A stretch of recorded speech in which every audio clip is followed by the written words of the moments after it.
In the previous video, we saw how one can go from short-time dynamics to infinite-time dynamics by constructing a generating function which adds all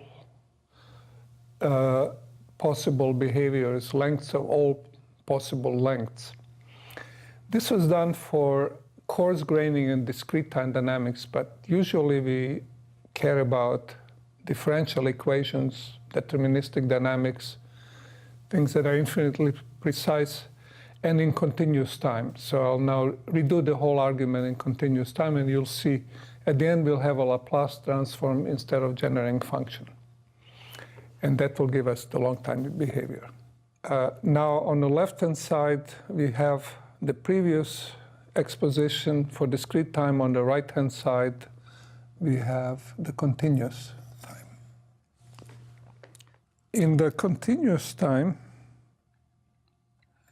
we again have a state space. It's partitioned in regions. So there is a region Mi, Mj, tuk, tuk, tuk, tuk, tuk, tuk. But now the dynamics is deterministic dynamics, really. So after time t, having started at point x and gone time t, we land at the point y.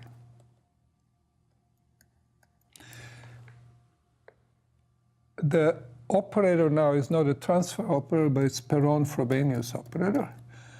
And what it does is it takes a point, initial point x, it evolves it as a trajectory for time t, and it lands point 1. This is determinism, so there's a unique point.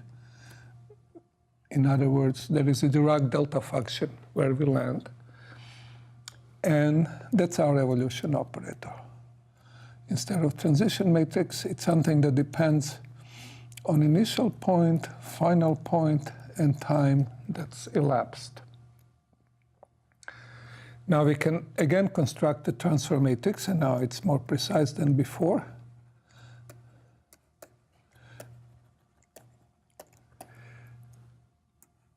It's labeled by initial and final region, and what we mean by it, we start at dx and we integrate over all initial conditions. We land in dy, we integrate over all initial conditions, final conditions, and we start with this operator at time t, and we land at time y. And this gives me a number, which is an overlap. So if the evolution of initial condition in whole region Mj lands in Mi, then the area, assuming uniform distribution initial condition, is the likelihood that I end. Or I get 0 if inadmissible.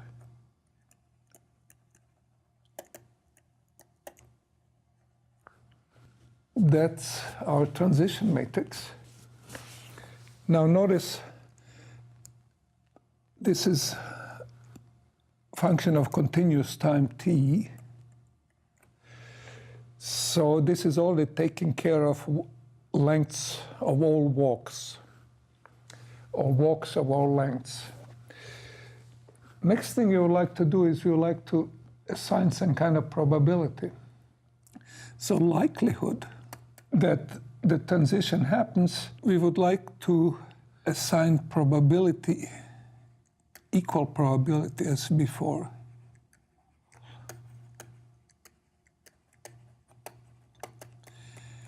But now it has to be done in continuous time. So it should be per unit time. So before we had this probability z, but now we'll write e to the minus s in unit time. And probability has to be multiplicative. So for time t, only way we can attain that in a uniform way is to write E minus ST. So while before we associated z to the discrete time n, now we will associate with it a rate of probability of getting someplace. So there'll be an S, and this S, if it's positive, if it's zero, then we are just counting as before. If it's positive, then we are giving some kind of probabilistic interpretation to the thing. So next thing we have to do is to find out what happens for all times. So probability of transition for a finite time will be, we start in dx, j, we end in dy, the final thing, and then we propagate with our Perron-Frobenius operator, ft of x, we land at y, but now we also pay a penalty for having done this in time t. So the longer trajectories are less likely because we have same idea that as we go, we keep branching, and this is some kind of mean rate of how transition per area works. Now, this is the Perron-Frobenius operator that we've introduced before. And we've also shown that this can be written in terms of a generator of the evolution. Generator going from y to x. So now what is the total probability for transition?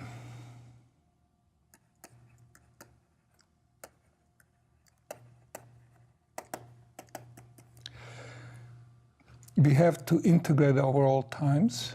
Now this thing is continuous, so we go from 0 to infinity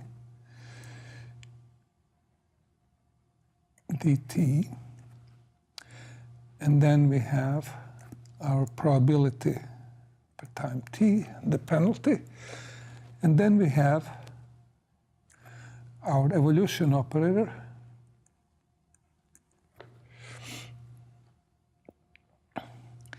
and this is all depends on where we stopped and started, and it's integrated over the spaces to produce transition probability from region to the region. But this integral we can do. This is just a Laplace transform.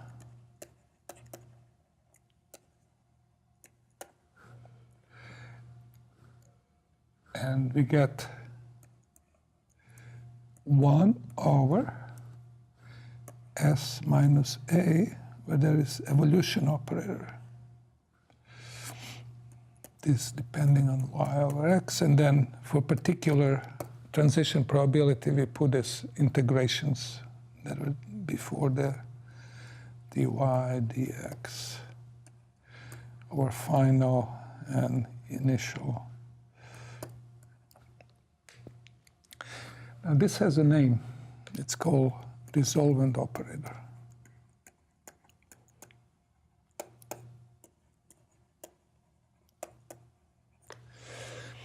And if A has a spectrum, so if A spectrum is discrete, let's assume, has a leading eigenvalue next to leading eigenvalue, and so on to infinity, because this is acting on a function space, then the resolver can be shown to be bounded for sufficiently small s. So this whole thing makes sense. So the main thing that we learned is that in continuous time, we have a resolvent, and it has a very simple form.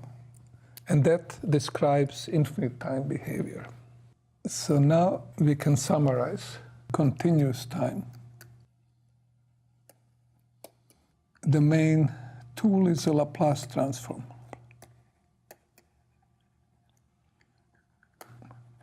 And what Laplace transform does, it propels us from description at a short time. So this is ft going from x to y. So this is short time.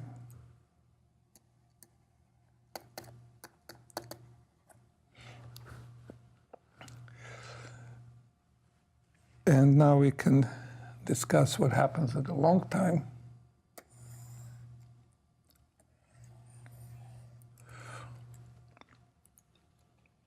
Long time. What happens at a long time is that the trajectory looks totally crazy again.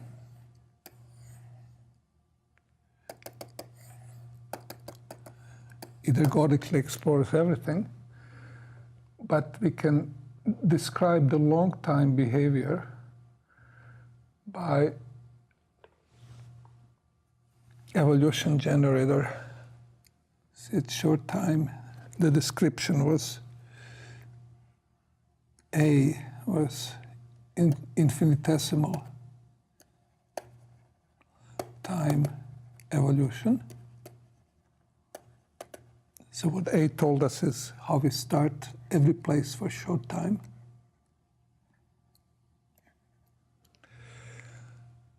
And the long time evolution now becomes the Laplace transform,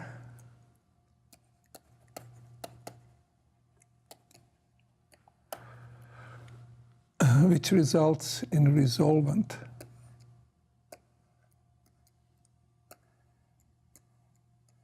So this is our parameter that we're using. It was called z, but now z is replaced by e to the minus s. So this parameter, which is our resolvent,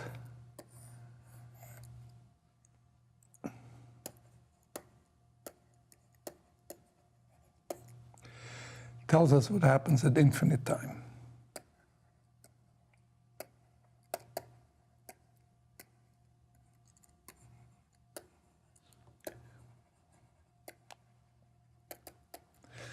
So once you have understood this, understanding trace formulas is not a big deal, because the trace formula is simply a trace of this operator. This is because we are on function space. This depends. It's a matrix that depends on continuous indices. If you identify the indices and integrate, we'll have two ways of evaluating it. One is looking at spectrum of the evolution operator, infinitesimal time evolution, and the other one is writing it as a sum of periodic orbits. To summarize, in discrete time dynamics, infinite time is described by generating functional. In the continuous time dynamics, the infinite time description is obtained by looking at Laplace transform, which is an integral of all times from short to long, and studying using the Laplace variable s, studying the long time behavior this way. The main result is that long time dynamics is described by resolvent of the short time revolution operator. So we have two ways of thinking about this. The trace is simply trace of this operator, which means identify x and y and integrate over it. And that's the sum of the eigenvalues. And because it's in this resolvent form, we are guaranteed it's a convergent sum with little care. On the other hand, we have an explicit formula for computing this trace in terms of periodic orbits. So the trace sums and spectral determinants, they all come from having understood this relation between short time and long time.